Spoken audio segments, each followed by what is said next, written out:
Erectile dysfunction గురించి తెలుసుకున్నారు. ఇప్పుడు ఎరెక్టైల్ డిస్ఫంక్షన్కి ట్రీట్మెంట్ తెలుసుకుందాం.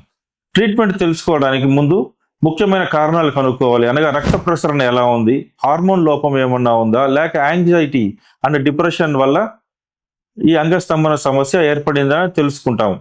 అంగస్తంభన సమస్య రక్త ప్రసరణ తగ్గడం వల్ల అయితే, అనగా క్రానిక్ స్మోకర్స్ లో రక్త ప్రసరణ తగ్గడం వల్ల అయితే దానికి ఆపరేషన్ ద్వారా సరి చేసుకునేదానికి అవకాశము ఉంటుంది. అలా కాకుండా యాంగ్జైటీ అండ్ డిప్రెషన్ వల్ల గనక ఈ అంగస్తంభన సమస్యలు ఉంటే దానికి సరి అయిన మందులు తీసుకోవడం ద్వారా అంగస్తంభన సమస్య మనము తగ్గించుకునేదానికి అవకాశము ఉంటుంది. చాలా మంది పేషెంట్స్కి అవగాహన లోపం వల్లనే ఈ సమస్య ఉంది. కాబట్టి వాళ్ళకి అవగాహన, రీఅష్యూరెన్స్, తద్వారా మందులు రక్త ప్రసరణ పెరగడానికి వాడే మందుల వల్ల చాలా వరకు ఈ సమస్యని మనము తగ్గించుకోవచ్చు.